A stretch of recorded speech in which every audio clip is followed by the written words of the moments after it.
कि मनुष्य के नर जनन तंत्र का वर्णन कीजिए तथा शुक्राणु निर्माण की क्रिया समझाइए। तो इस क्वेश्चन में आपको मनुष्य के नर जनन तंत्र का वर्णन करना है। तो सबसे पहले आपको मनुष्य के नर जनन तंत्र का एक फिगर ड्रॉ कर देना है, जो आपके सामने एक फिगर बना हुआ है। ये मनुष्य का नर जनन तंत्र। उसके बाद से फिगर बनाने के बाद आपको इनके कुछ मुख्य भागों को एक्सप्लेन करके लिख देना है। जैसे इसमें सबसे पहले आपको वृषण यानी टेस्टिस के बारे में बताना है। मनुष्य के नर जनन तंत्र का वृषण जो है सबसे मुख्य अंग होता है, जो उदर गुहा के बाहर उसकी दोनों टांगों के बीच लटका होता है। ये उदर गुहा जो होते हैं, उदर गुहा के बाहर ये जो वृषण होते हैं, ये एक बहुत ही मुख्य इसके प्राथमिक जनन अंग होते हैं। इसी वृषणों में शुक्राणुओं का निर्माण होता है और नर के जो लैंगिक हार्मोन्स होते हैं उनका भी श्रावण इन्हीं वृषण के द्वारा होता है। इसके बाद वृषण के बाद आप अधिवृषण के बारे में बताएंगे। अधिवृषण का मतलब होता है कि वृषण से जब शुक्राणु निकलते हैं तो एक कॉमा के आकार की एक छोटी सी पतली सी ट्यूब होती है। इस कॉमा के आकार की पतली सी छोटी सी ट्यूब को ही अधिवृषण कहा जाता है, जो बहुत ज़्यादा अति कुंडलित नलिकाएँ होती हैं। इसके बाद से फिर आता है वास्ट डिफरेंस, जिसको शुक्र वाहिनी नलिका कहा जाता है। शुक्र वाहिनी नलिका, ये जो ट्यूब होती है ये शुक्राणुओं को वृषण से और शुक्राशय तक पहुंचाने का काम करती है। ठीक है ना। ये जो शुक्रवाहिका नलिका होती है ये मूत्रवाहिनी नलिका के पीछे से जाकर के और सामने की तरफ आई होती है। चौथा जो पार्ट होता है, इसमें 3 अलग अलग प्रकार के इसमें जनन ग्रंथियाँ होती हैं, जिसमें से एक होता है शुक्राशय, ये एक जोड़ा होता है लेफ्ट और राइट साइड में।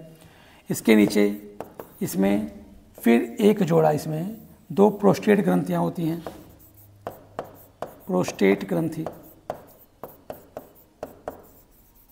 और इन प्रोस्टेट ग्रंथि के नीचे 2 छोटी छोटी और ट्यूब होती हैं, ग्रंथियाँ होती हैं, जिसको बल्बो यूरिथ्रल ग्लैंड बोलते हैं।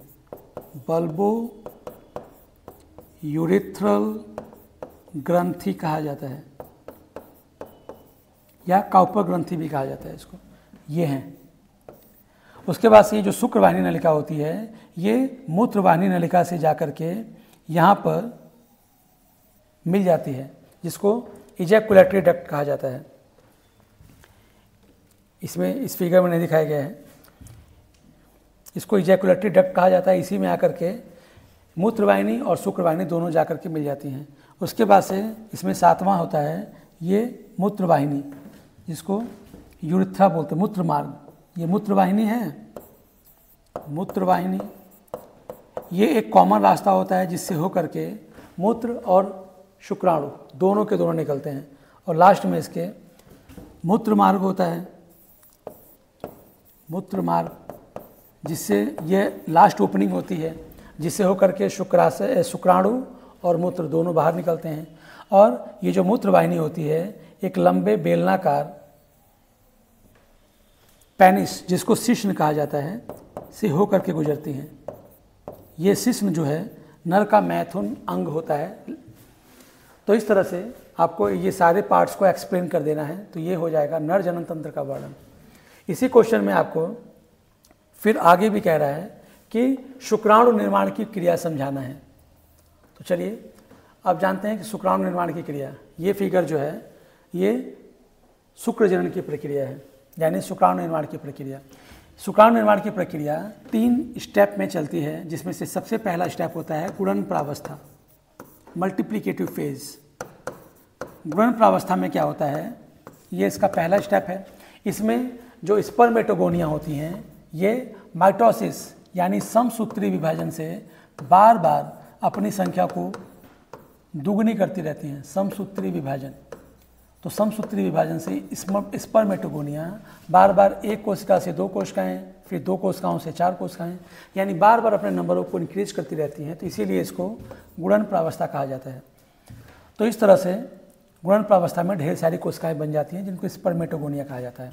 उसके बाद से आता है दूसरी अवस्था, जिसको ग्रोथ फेज कहा जाता है, यानी वृद्धि प्रावस्था।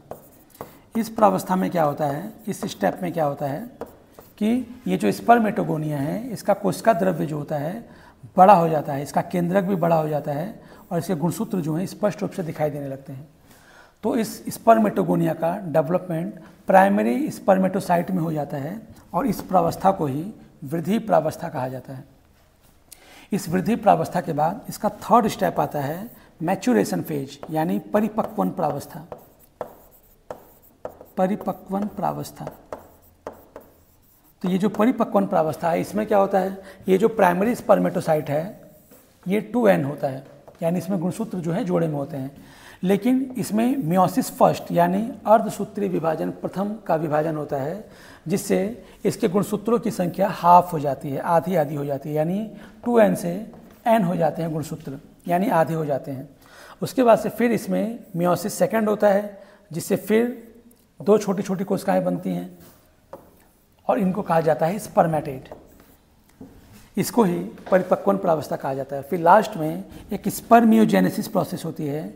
इस प्रोसेस के थ्रू ये जो स्पर्मेटेड हैं, ये स्पर्मेटेड जो हैं, जो गोलाकार होते हैं, ये लंबे लंबे स्पर्म्स में कन्वर्ट हो जाते हैं। तो इस तरह से लास्ट में स्पर्मियोजेनेसिस प्रोसेस से शुक्राणुओं का निर्माण हो जाता है। तो इसी तरह से हमारा यहाँ पे स्पर्मेटोगोनिया से लास्ट में स्पर्म बनने की प्रोसेस को या प्रक्रिया को ही शुक्राणु निर्माण की प्रक्रिया कहा जाता है। तो इस फिगर के द्वारा आप इसको एक्सप्लेन करके बता सकते हैं।